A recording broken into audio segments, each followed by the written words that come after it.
TikToker বললেই এটা আবার খুব নেগেটিভ সেন্সে নেওয়ার সুযোগ নেই। এটা একটা সোশ্যাল মিডিয়া প্ল্যাটফর্ম। আসলে কোনো প্ল্যাটফর্মকে আমরা কিভাবে ইউজ করি, that is the question. As a content creator কি কন্টেন্ট গেল আপনার, দ্যাট ইজ দ্য কোশ্চেন। নিজের সাথে একটা নিজের বোঝাপড়া করেন যে আমি যে টিকটকে যে ভিডিওটা আপলোড দিলাম এটা আমার আখেরাতে কতটুকু কাজে লাগবে। এই টিকটকের কন্টেন্টগুলো নিয়ে আপনি কিয়ামতের দিন দাঁড়াবেন।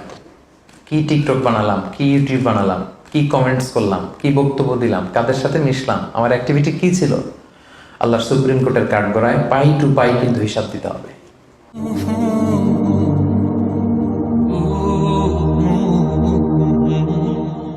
আজকের এই প্রোগ্রাম নিয়ে আমাকে অনেকে নক করেছিল।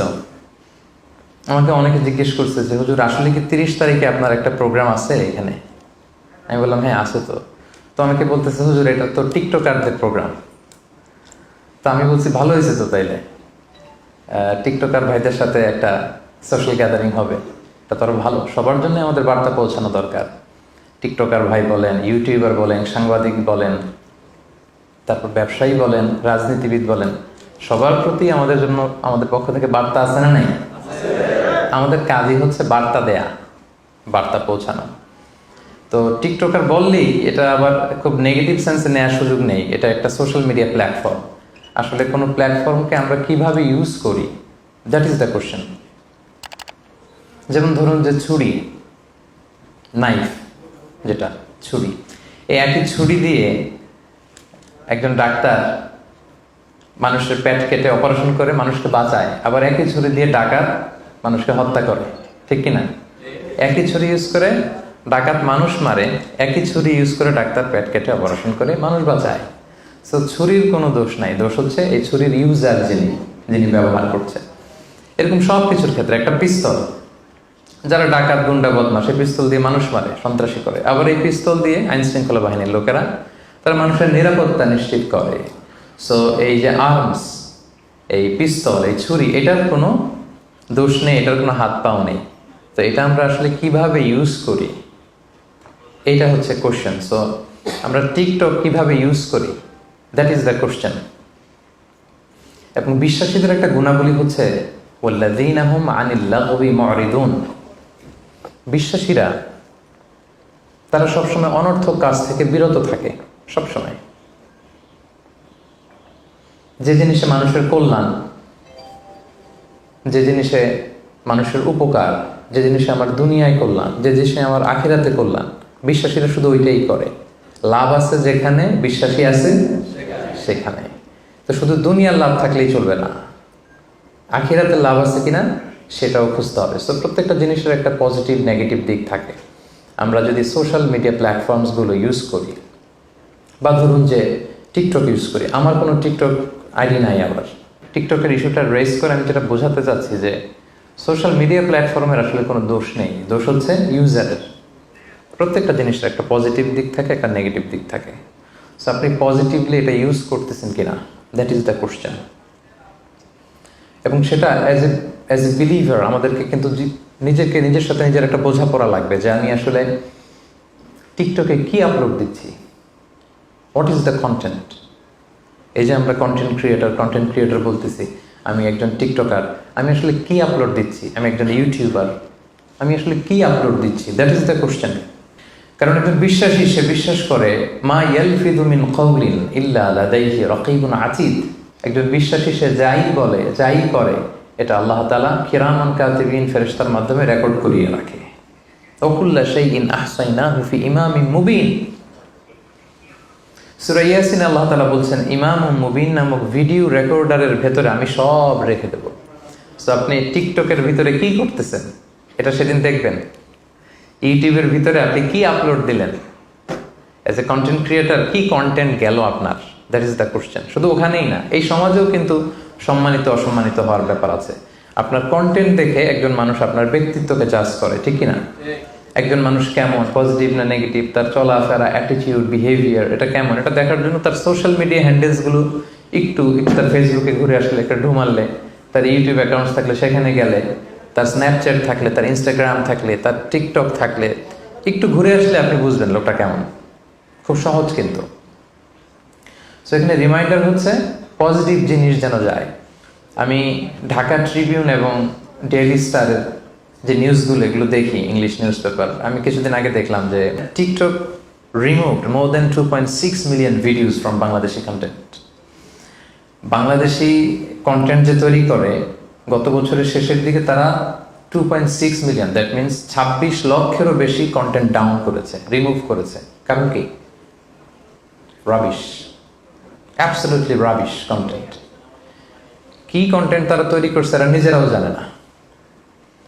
সো এটা তো একজন ইউটিউবারের কাজ হতে পারে না, এটা তো একজন টিকটকারের কাজ হতে পারে না, এটা তো একজন সোশ্যাল মিডিয়া হ্যান্ডেল যারা ম্যানেজ করে বা অপারেট করে এটা তাদের কাজ হতে পারে না।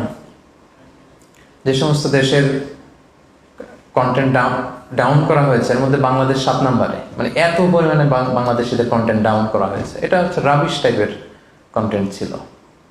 সো দুনিয়াতেও কিন্তু বেইজ্জতি আছে না নাই, এটা খেয়াল করবেন। আমি বলছি না যে টিকটকার ভাই যারা আছেন এখানে আপনারা আজে বাজে কন্টেন্ট দেন, এটা আমি বলছি না। অনেকে তো ভালো কন্টেন্ট দেন, আমি সেটাই বলছি আপনাকে। নিজের সাথে একটা নিজের বোঝাপড়া করেন যে আমি যে টিকটকে যে ভিডিওটা আপলোড দিলাম এটা আমার আখিরাতে কতটুকু কাজে লাগবে। এই টিকটকের কন্টেন্টগুলো নিয়ে আপনি কিয়ামতের দিন দাঁড়াবেন, ইউটিউবের ভিডিওসগুলো নিয়ে আপনি কিয়ামতের দিন আল্লাহর সামনে দাঁড়াবেন, এবং আপনার কাছে একটা ডিজিটাল আপনার এন্ড্রোস করা একটা আমলনামা দেয়া হবে, এবং দেখে আপনি বলবেন মা লি হাযাল কিতাবি লা ইউগাদিরু সাগীরাতান ওয়ালা কাবীরাতান ইল্লা আহসাহা। এটা কেমন আমলনামা? ছোট খাটো, ওই যে টিকটক করছিলাম, ওই যে ইউটিউব ভিডিও বানাইছিলাম, ওই যে একজনের একটা গালি মারছিলাম ফেসবুকে কমেন্ট বক্সে ঢুইকা, এখন তো স্বাধীন, নিরঙ্কুশ স্বাধীনতা, ঢুকে যা কি ইচ্ছা প্রাইম মিনিস্টারকে গালি দেওয়া যায়, যাকে মনে চায় দেদা আসছে গালি দিচ্ছে, যেহেতু সামনে নাই। সো আপনি যেখানে যে কমেন্টস বসিয়েছেন, যেখানে যে টেক্সট করেছিলেন, যেখানে যেটা বলেছেন, যত কন্টেন্ট আপনি ক্রিয়েট করেছেন এগুলো সব আপনার আমল নামায় সেদিন তুলে দিবে কে? আওয়াজ করে বলেন, তুলে দিবে কে? সো কিয়ামতের কঠিন ময়দানে আপনি কি কন্টেন্ট নিয়ে দাঁড়াচ্ছেন এটা একটু খেয়াল করবেন। এই দুনিয়ার জীবনটা এটা একটা ধোঁকা, এটা একটা মায়াজাল, এটা একটা মরিচিকা। এই রং ধরা যৌবন জং ধরে শেষ হতে বেশি সময় লাগবে না, খুব অল্প সময়। এই যে ইয়াং যারা আছেন, কি ড্যাশিং চেহারা, নাদুস নদুস চকচকে, হ্যাঁ, কি সুন্দর কুচকুচে কালো চুল, থাকবে না এটা একদিন। সো দুনিয়ার এই সামান্য ভোগের সামগ্রীর জন্য আমরা টিকটকে, আমরা ইউটিউবে, আমরা সোশ্যাল মিডিয়া হ্যান্ডেলসগুলোতে যেন কোনো অশোভনীয়, কোনো অশ্লীল, কোনো আজে বাজে কন্টেন্ট যেন আপলোড না দিই। This is my first and foremost reminder tonight. আজকের এই সুন্দর সন্ধ্যায় প্রথমেই যারা আপনারা এগুলো ইউজ করেন, যারা আপলোড করেন, যারা কন্টেন্ট ক্রিয়েটর, আপনারা ভালো কিছু কন্টেন্ট আপনারা ডেভেলপ করবেন। আপনারা এন্টারটেইনমেন্ট করতে চান, okay fine, good and fine, হালাল এন্টারটেইনমেন্ট আপনি আপলোড করবেন। আপনি ভাববেন কিভাবে একটা হালাল এন্টারটেইনমেন্টকে প্রমোট করা যায়, কিভাবে একটা ইসলামের কথাকে সুন্দরভাবে তুলে ধরা যায়, কিভাবে শিক্ষণীয়, এডুকেশনাল, শিক্ষণীয়, মোটিভেশনাল, সোশ্যাল, যেটা মানুষের উপকার করবে এরকম কন্টেন্ট কিভাবে দেয়া যায়। সবসময় এটা খেয়াল রাখতে হবে যে আমি যা করি এটা কিন্তু রেকর্ড হয়ে যায়, এবং কিয়ামতের ময়দানে সেটা নিয়েই কিন্তু আল্লাহ তাআলার সামনে দাঁড়াতে হবে, এবং আমার এই শক্তি, সামর্থ্য, আমার এই যৌবন, আমার এই ক্ষমতা, দাপট কিছুই থাকবে না। 1 সেকেন্ডও লাগে না এটা আল্লাহ থামিয়ে দিতে, ঠিক না? সেটা আমাদের খেয়াল করতে হবে, যে কোনো মুহূর্তে চলে যেতে পারে। এই যে আমি আলোচনা করছি, এখন আমি মৃত্যুর কোলে ঢলে পড়তে পারি না? কথা বলেন না কেন? পারি না? পারি। আপনারা ফিরোজ শাহী একজন বিখ্যাত মরমী গায়ক ছিল বাংলাদেশের, নাম শুনছেন?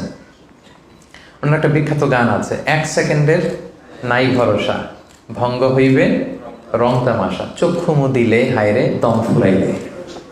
শুনছেন না এটা আপনারা? এই ফিরোজ শাহী 1995 সালে শিল্পকলা একাডেমিতে এই গানটাই গাচ্ছিল যে 1 সেকেন্ডের নাই ভরসা, ভঙ্গ হবে রং তামাশা, চক্ষু মুদিলে হায়রে দম ফুরাইলে। তো শিল্পকলা একাডেমির স্টেজে এরকম হাজার হাজার শ্রোতা অডিয়েন্স, স্টেজে উনি গানটা গাইতে গাইতেই ঢলে পড়লেন মৃত্যুর কোলে। এই গানটা গাইতে গাইতে উনি মৃত্যুর কোলে ঢলে পড়েছিলেন যে চক্ষু মুদিলে হায়রে দম ফুরাইলে, ওইখানে ওনার দম ফুরাই গেছে। সো কে কখন আমরা চলে যাব সম্মানিত ভাইয়ের, আমরা এটা জানি না, এবং সেটা হচ্ছে ধ্রুব সত্য যে আল্লাহর সুপ্রিম কোর্টের কাঠগড়ায় আমাদেরকে দাঁড়াতে হবে। কি টিকটক বানালাম, কি ইউটিউব বানালাম, কি কমেন্টস করলাম, কি বক্তব্য দিলাম, কাদের সাথে মিশলাম, আমার অ্যাক্টিভিটি কি ছিল, আল্লাহর সুপ্রিম কোর্টের কাঠগড়ায় পাই টু পাই কিন্তু হিসাব দিতে হবে, সব হিসাব দিতে হবে।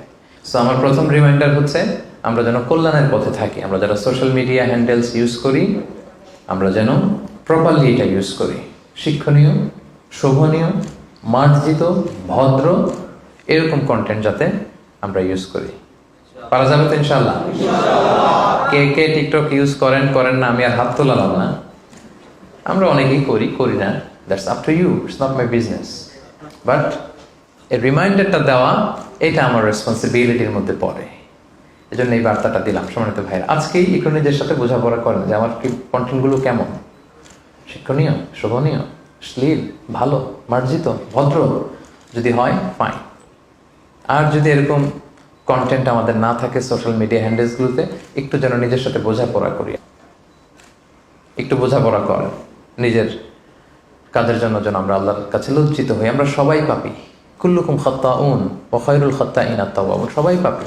আর পাপীদের মধ্যে সবচেয়ে ভালো পাপী যে পাপ করার পরে কি করে, তওবা করে। চোখের পানি ছেড়ে যেন আমরা আমাদের পাপের জন্য ক্ষমা চাই। এবং চোখের পানি এটা এত পাওয়ারফুল, আপনি যখন চোখের পানি ছেড়ে আল্লাহর কাছে ক্ষমা চাইবেন, আপনার চোখের পানি চোখ বেয়ে নাকের ডগা বেয়ে নিচে নামার আগেই আল্লাহ আপনার জীবনের সব গুনাহ মাফ করে দিবে। সো এটা ছিল আমার ফার্স্ট রিমাইন্ডার, আমরা যেন সুন্দর ভালো কন্টেন্ট আপলোড করি। আল্লাহ আমাদের সবাইকে তৌফিক দান করুন। Be a part of our vision. Do listen and share the khair. Be with our official social media handle for latest update.